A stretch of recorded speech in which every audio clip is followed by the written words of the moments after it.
Bien. Alors, le niveau sonore, qu'est-ce que c'est? Il se trouve que nous, on a vu ce que c'était que l'intensité sonore, la puissance sonore. Et maintenant, si on regarde un petit peu ce dont l'être humain est capable, eh bien, l'être humain a un système auditif, c'est-à-dire l'oreille, donc, de manière globale, qui est sensible donc à l'intensité sonore. C'est-à-dire que, en fait, ce qui se passe, c'est que quand on entend, la surface de l'oreille extérieure collecte une certaine quantité d'énergie. Donc, on a de l'énergie par unité de surface. Et puis, elle collecte ça pendant une certaine durée. Donc, on a une énergie par unité de surface, par unité de temps. Et ça, on l'a déjà vu, on l'a même revu tout à l'heure, c'est ce qu'on appelle l'intensité sonore. Donc, nous, en fait, en quelque sorte, on mesure l'intensité sonore sans faire une vraie mesure. Hein. On ne va pas mesurer le nombre de watts par mètre carré, mais disons, c'est ce que capte notre oreille. Et il se trouve que l'être humain, il peut entendre une gamme très étendue d'intensité sonore. Très étendue, vous allez voir tout de suite. Alors, par exemple, l'intensité sonore la plus petite qu'on est capable de détecter, la plus faible, c'est ce qu'on appelle le seuil d'audibilité. Quand on peut entendre quelque chose, on dit que c'est audible. Hein, donc, si c'est en dessous, ben, ça veut dire qu'on est en dessous du seuil d'audibilité. Alors, il se trouve que ce seuil d'audibilité, il a une valeur qui est particulière, hein, qu'on appelle I0, intensité 0, qui est de 10 puissance moins 12 watts par mètre carré. Donc ça, c'est un fait, hein, c'est des mesures, hein, c'est comme ça que ça se passe. Et puis maintenant, si vous augmentez la force du son, eh bien, évidemment, vous allez avoir des intensités qui sont de plus en plus grandes, de plus en plus grandes, de plus en plus grandes. Et puis vous allez probablement, j'espère pour vous que non, hein, mais vous avez peut-être déjà remarqué qu'il y a un moment où, quand le son devient trop fort, ça commence à faire mal, en fait. Et puis, au-delà de la douleur, il y a un moment où carrément, si le son est trop fort, ça va endommager le système auditif. Donc, on aura après des problèmes d'ouïe, en fait. Hein.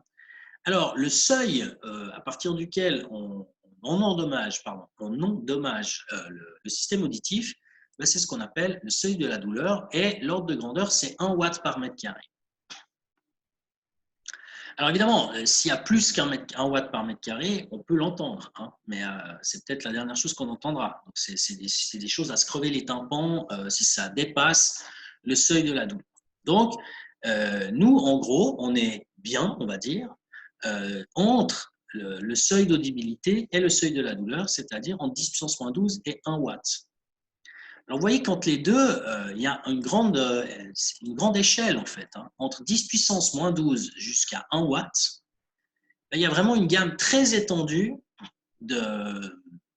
d'intensité qu'on est capable de détecter sans problème. Hein. C'est ce que j'avais marqué ici. L'être humain peut entendre une gamme très étendue d'intensité.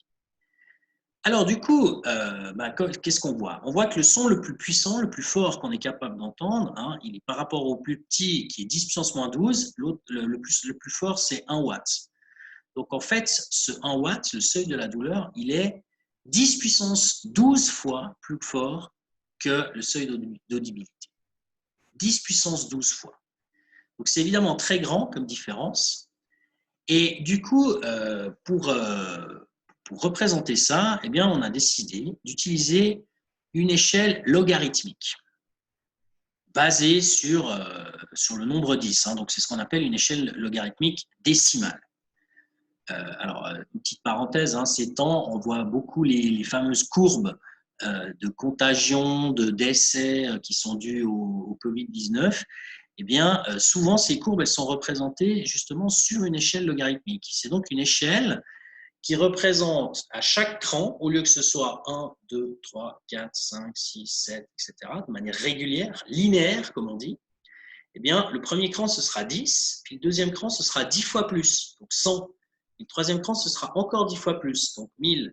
Et puis encore 10 fois plus, donc 10 000, etc., etc. Donc, en fait, vous montez à chaque fois d'un cran, et les crans sont séparés de la même distance, mais à chaque fois, au lieu que ce soit régulier, ça augmente d'un facteur 10. Ça, c'est ce qu'on appelle une échelle logarithmique. Alors, nous, ici, pour les niveaux sonores, on a intérêt à utiliser une échelle logarithmique en base 10, hein, parce qu'on peut faire ça en base n'importe quelle base, mais ici c'est en base 10, de manière justement à représenter ces augmentations d'intensité qui sont énormes en fait, hein, de l'ordre de 10 puissance 12. 10 puissance 12, juste pour vous rappeler ce que ça représente, hein, 10 puissance 9 c'est 1 milliard, donc 10 puissance 12 fois, ça veut dire 1000 milliards de fois supérieur. Donc vous êtes capable d'entendre des trucs qui sont… si vous aviez la même chose avec la vue, par exemple, ben c'est comme si vous pouviez voir, je ne sais pas moi, 1 mètre le plus grand, et puis le plus petit, c'était c'était même pas un nanomètre, c'était un millième de nanomètre. Hein, alors que nous, bon, en dessous même le micromètre, déjà, on n'arrive plus à le voir. Donc, vous voyez, il y a quand même voilà, c'est pour dire que l'ouïe, elle est très, très sensible à ces variations d'intensité sonore. Et alors, donc, le niveau sonore, j'en arrive justement à la définition, c'est l'intensité sonore, mais adaptée avec une échelle logarithmique. Alors, je m'explique tout de suite. Je donne en fait la définition de ce que c'est que le niveau sonore. Alors, la définition, elle est ici. C'est une formule hein, qu'il vous faut appliquer en fait dans les exercices. Le niveau sonore qu'on appelle N, eh bien, pour cela, on parle du niveau sonore qui est relatif à une intensité sonore. Donc, vous avez une onde qui a une certaine intensité sonore. On compare cette intensité sonore au seuil d'audibilité, c'est-à-dire à l'intensité sonore la plus petite qu'on peut entendre, qui est donc, comme je vous l'ai dit tout à l'heure, 10 puissance moins 12 watts par mètre carré. Donc, on compare ça en faisant la division de l'un par l'autre. Hein. On prend l'intensité qu'on veut adapter au niveau sonore, et puis on la divise par la plus petite intensité qu'on peut entendre, c'est-à-dire le seuil d'audibilité. Ensuite, on prend le logarithme en base 10. Donc, sur les machines à calculer, c'est la touche. Je pense que vous n'arriverez pas à voir. Hein. Ouais, je pense, ouais. Bah, chez moi, c'est marqué log hein, dessus, tout simplement. Donc, c'est la touche logarithme. Et puis, une fois que vous avez fait ça, vous multipliez par 10. Et ça vous donne donc une valeur qui est ce qu'on appelle le niveau sonore. Ce niveau sonore, l'unité de mesure est quelque chose d'assez connu, hein, c'est ce qu'on appelle les décibels, et qu'on note petit d comme déci, et puis bel, voilà, décibels. Alors, le petit d déci, hein, ça vient du fait qu'ici, on a justement multiplié par 10. C'est pour ça qu'il y a une multiplication par 10 dans la formule, c'est pour le déci. Bon, ça, ce n'est pas très important. Ce qui compte pour vous, hein, c'est d'appliquer cette formule. Donc, vous voyez qu'il y a une correspondance.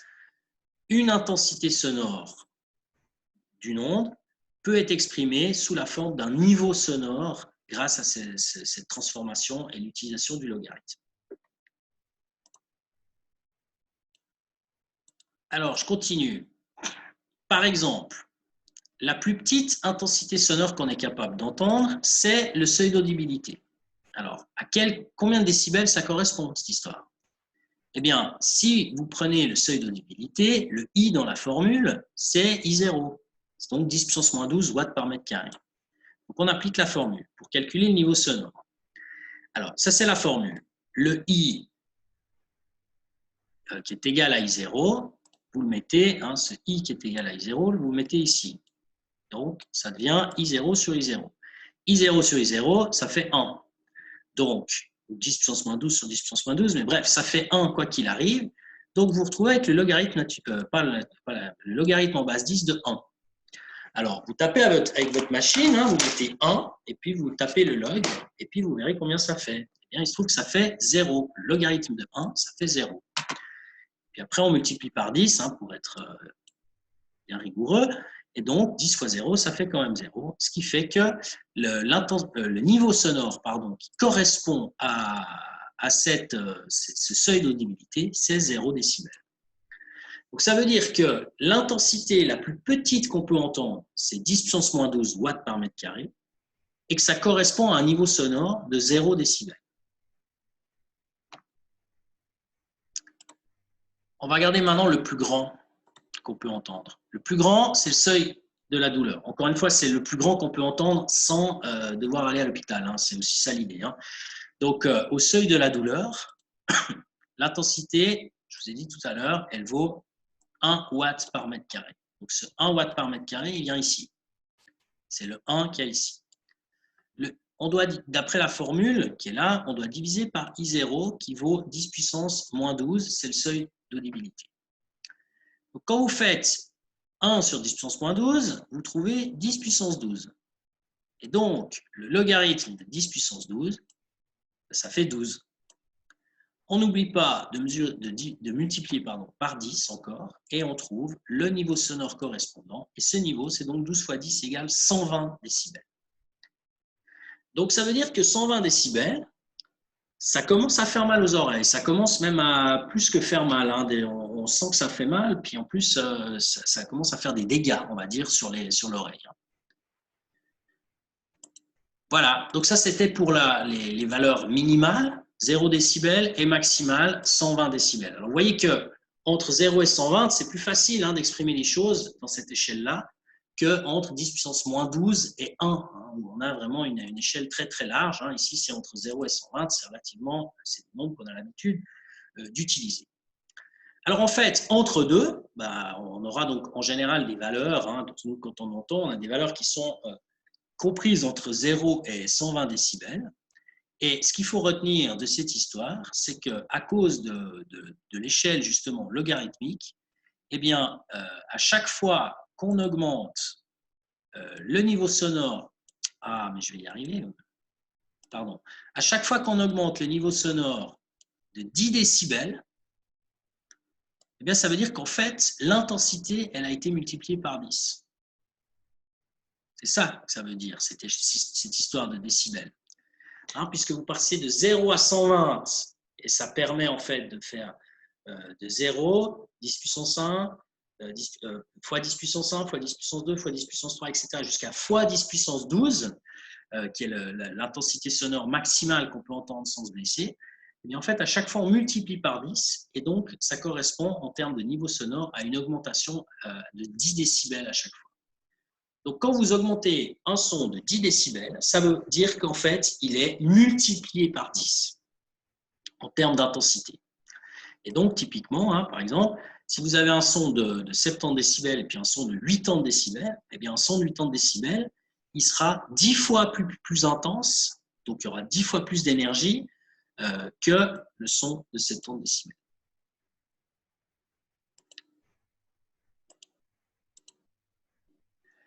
Alors, quelques exemples, et je termine là-dessus. J'ai donné un tableau dans lequel vous avez divers sons qui sont dans la colonne de gauche, et puis vous avez l'ordre de grandeur du niveau sonore correspondant en décibels dans la colonne de droite.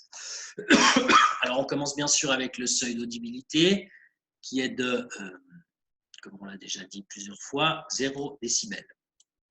Ensuite, par exemple, si vous chuchotez comme ça, si vous parlez tout doucement, ou si vous allez dans la forêt et que vous entendez le bruissement des feuilles, l'ordre de grandeur, c'est 10 à 20 décibels. Donc, ça veut dire que c'est 10 fois plus fort, à peu près, voire 100 fois plus fort que le seuil d'audibilité. Ensuite, vous êtes dans un restaurant. Bon, encore une fois, ça dépend du restaurant. Et donc, il y a du bruit, parce que les gens aux tables discutent, bien entendu. Mais ce n'est pas un énorme bruit. C'est donc le bruit ambiant d'un restaurant. L'ordre de grandeur, c'est entre 45 et 55 décibels. Si vous allez dans le hall d'une gare ou d'un aéroport, là, il y a évidemment plus de monde que dans un restaurant. Donc, on va augmenter encore un peu le nombre de décibels, 55, 65, grosso modo. Tout ça, c'est des ordres de grandeur. Quand vous discutez avec quelqu'un, eh bien, vous l'entendez très bien. Par exemple, si vous êtes dans une gare ou un aéroport, vous avez de la peine à distinguer les paroles, ce que disent les gens, s'ils ne sont pas tout près de vous. Parce que justement, vous entendez un espèce de brouhaha qui est donc pas suffisamment fort pour que vous puissiez vraiment distinguer ce qui se dit. Tandis que si vous parlez avec quelqu'un, eh bien là, vous êtes vraiment dans une conversation. Donc là, la puissance, elle est de l'ordre de 60 décibels. Donc ça peut correspondre en fait à ce qui se passe dans une gare en réalité. Je continue. Dans votre cours, je l'ai mis en un seul tableau, mais ici, je n'avais pas la place, donc je l'ai séparé en 2 pages. Dans une rue passante, le niveau sonore, alors là encore, ça dépend de la rue, mais il est mesuré à environ 68 décibels. Et puis après, on passe au gros niveau. Donc, par exemple, si vous allez à un concert de rock, Bon, évidemment, si vous êtes tout près des haut-parleurs, ce n'est pas la même chose que si vous êtes au fond de la salle ou au fond du stade. Mais disons, l'ordre de grandeur, en général, les ingénieurs du son, ils mettent de façon à ce qu'il y ait environ 110 décibels, de manière à ne pas donner des dommages, comment dire, des dégâts, on va dire, aux oreilles des auditeurs. C'est pour ça que souvent, puisque c'est difficile de régler 110 décibels, que ce soit bon, faut que ce soit suffisamment fort derrière pour qu'on entende, mais il ne faut pas que ce soit trop fort devant pour ne pas casser les oreilles au sens propre du terme, les oreilles des auditeurs qui sont tout devant. Donc, on vous donne en général des boules qui pour atténuer ce nombre de décibels, cette intensité sonore qu'il y a dans un concert de rock. Moi, j'ai encore relevé 2-3 trucs. Un coup de marteau sur du métal, 114 décibels. Alors, bon, par contre, c'est un bruit qui est intense, mais qui est très court. Hein. Un coup de marteau, ça ne dure pas très long. Tandis qu'un concert de rock, le tympan il est endommagé sur la durée, on va dire ça comme ça. On atteint le seuil de la douleur à 120. Et puis, pour donner un exemple de quelque chose qui est supérieur à 120, un réacteur d'avion au décollage, si vous étiez tout près, bon, bah, ce serait fini, hein, ce serait le dernier son que vous entendriez parce que c'est 180 décibels, hein, un son très très fort.